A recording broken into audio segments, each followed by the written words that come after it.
And wait. Your life. Okay, good morning, everyone. Today we're going to talk about networking. Networking is incredibly important, and it's the type of thing that the only way to get better at it is just to do it.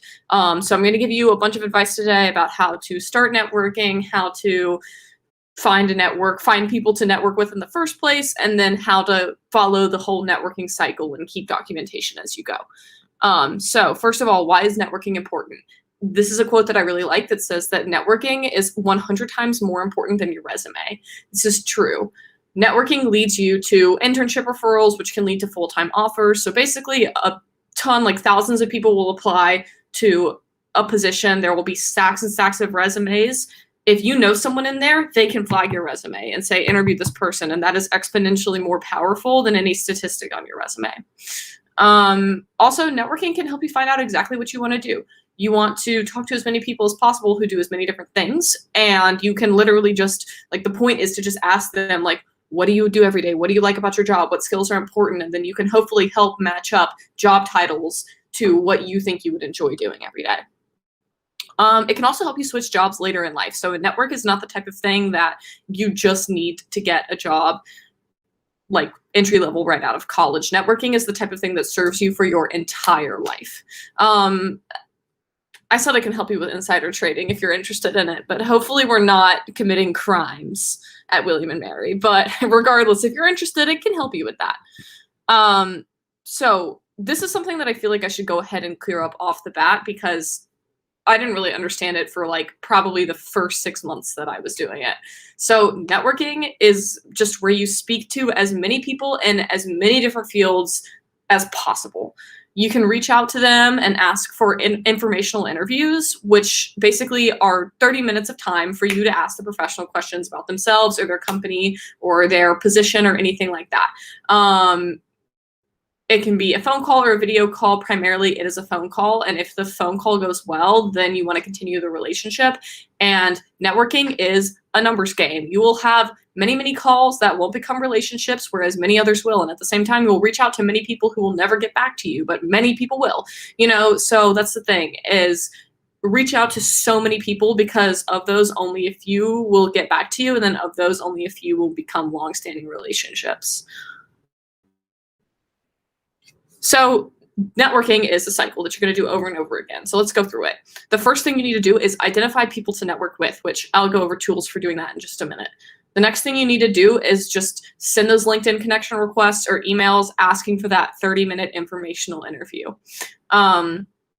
Next, you're going to take this person, their contact information, where they work, everything like that, and add it to your networking spreadsheet.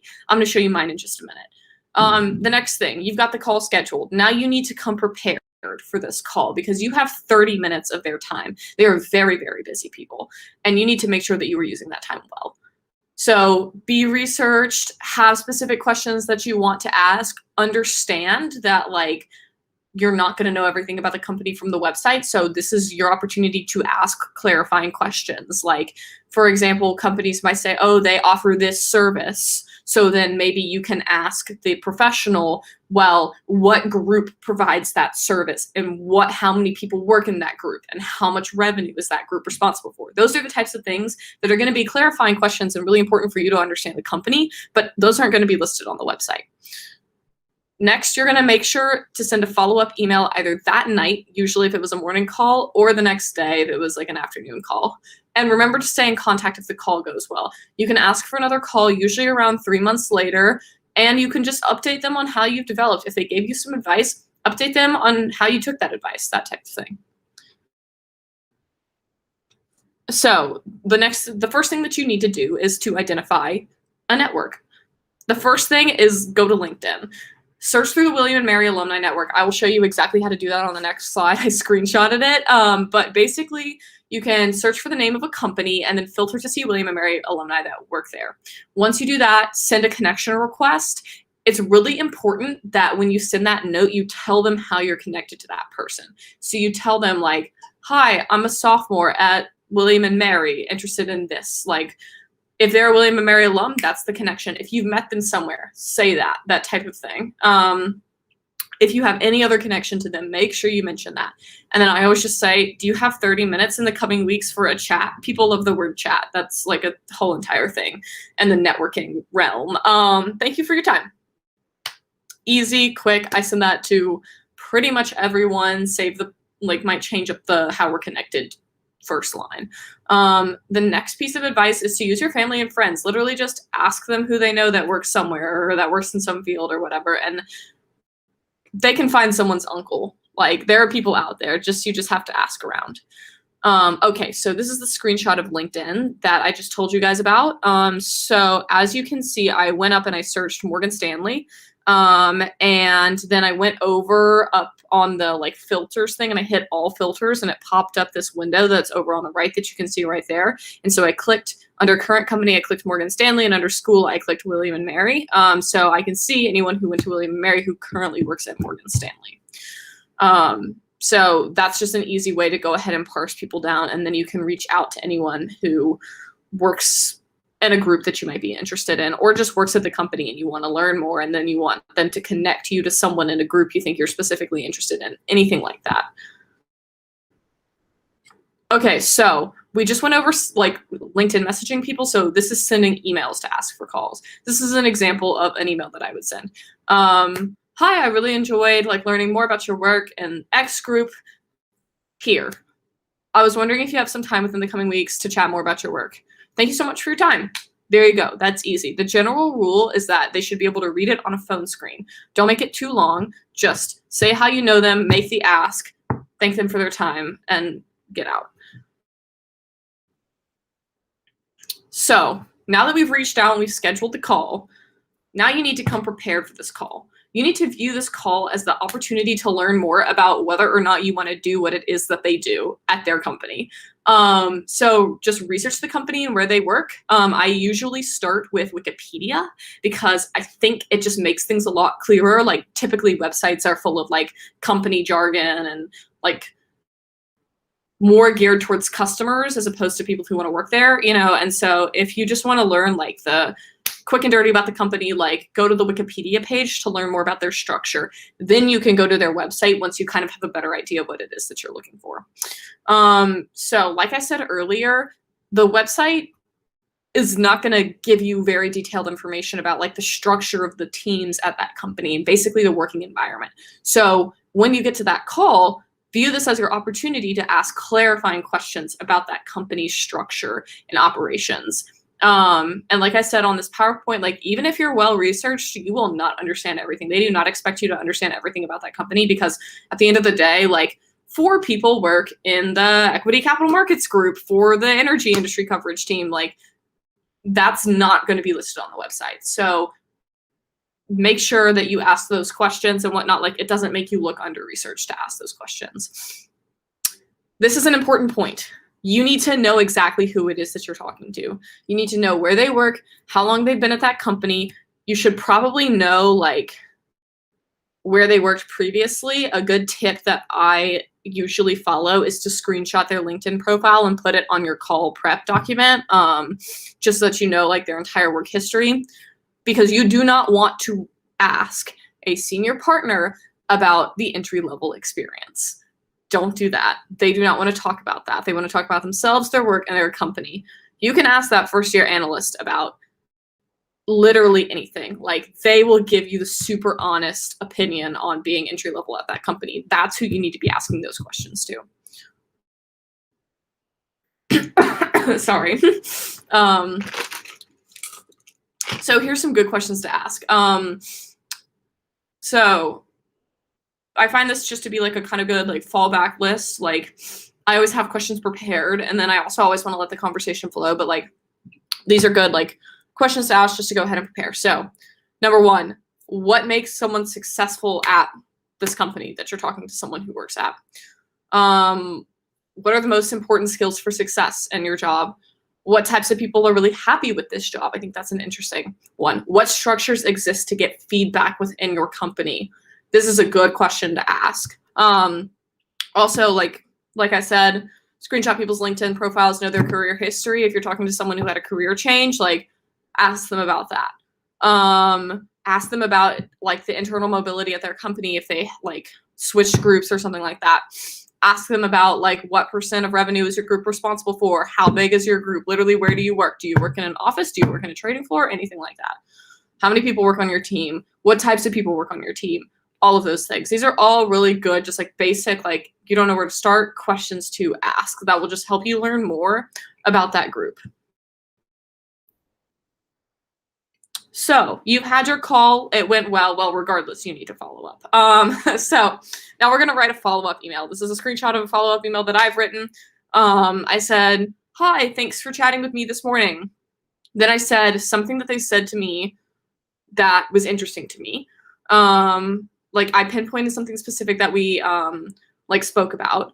And I'm working on my application now. I'll submit it soon because I was applying to something that he was representing. But once again, keep the email short. Sorry, I've been talking a lot today. Keep the email short, make sure that it fits on a phone screen, and just like try to make that personal connection again. Try to pinpoint something specific that you talked about. Okay, so your networking spreadsheet. This is a screenshot of mine. You need to keep track of everyone you've met and or talked to. It's really not that bad, I swear. I make this sound very intimidating, but it shouldn't be. So name, email, any other contact information you have for them, where they work, what do they do there, where did you meet them, on what day, have you talked to them, that type of thing. So common networking mistakes. Number one, not networking at all. I cannot reiterate this enough. It is so important that you network. Networking is how you get a job. If you don't network, you will not get a job. And vice versa. If you do network, that really does help you out quite a lot. So you absolutely have to do this. And the easiest way to get started is just to go do it right now. Just get on LinkedIn and find a person. If you don't know how to do it, like you'll learn. Like the only way to get better is just by doing it. Also, you have to make sure that you're sending those follow-up emails. Be prepared with a list of questions. Here's another thing. You need to be prepared to answer the question, tell me about yourself, or walk me through your resume. These are pretty much the same question. They want you to do the same thing. Tell me about yourself is a little bit more flexible than walk me through your resume. And not everyone who you talk to will ask you this. But like generally, like you need to walk into that call prepared to answer this question. If you get walk me through your resume, you just go literally line by line. So like my resume, I would say like, hi, my name is Olivia Hedinger. I'm a second-year econ and finance student at William & Mary. Over the summer, I'm doing this. This is my work experience. This is what I've learned that's relevant. There you go. Like, and then like, these are my other activities and maybe my interests, you know, like line by line through your resume. Walk me through your resume is like a line by like, not exact word reiteration, but like follow the format, that type of thing. Tell me about yourself can be a little bit more flexible. Usually, like, I answer that one in a little bit more flexible way, but regardless, like, you do need to be prepared to answer this question. Not everyone will ask you that, but, like, don't fumble on that. Okay. Another thing that you should not do is you should not ask fluff questions. You should ask, like, substantive questions. Like, they do not want to answer, how was your transition from college to working life? Like, that's boring, you know, like they are working professionals. They are not interested in answering that question for you. They're going to be a lot more interested in answering like what they enjoy about their job, that type of thing.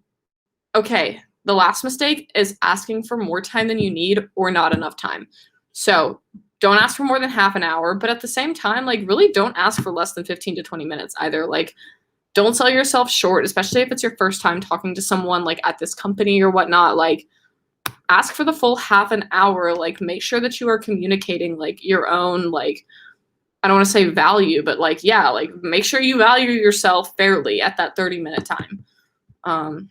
Yeah, I think that might be the last slide. But anyway, I guess we're on YouTube, so I can't ask for questions, but I hope this like cleared things up. At the end of the day, like I feel like I said a million times, the only way to get better at networking is to start doing it. And people want to network with you, especially William & Mary alumni. Like they love talking to William & Mary students. They want to talk to you. They want to help you. Like There will be a few that like right into the like call will be a little bit intimidating.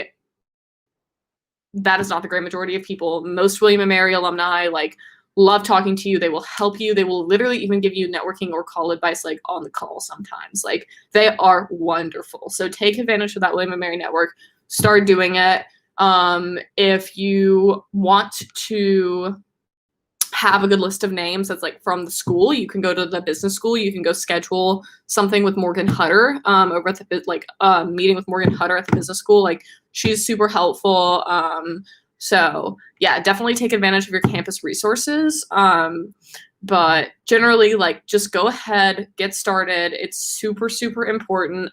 Make sure that you are organized, you are keeping your networking spreadsheet, you are following up with every call that you've had. Like those are all really important. And just remember, like, it'll work out. It will. And networking, like, even if you're like, oh, I'm not sure if I want to do yet, like, networking will help you figure out what it is that you want to do because you're asking people, what do you do? What do you like? What are the important skills for your job? Like, all those things are crazy, crazy important. So, yeah. With that, I guess, 15 minutes in and out. Thank you so much for coming to this presentation and learning more about networking. I hope you are inspired and I hope I've minorly scared you a little bit. But yeah, have a wonderful day. Good luck with hackathon.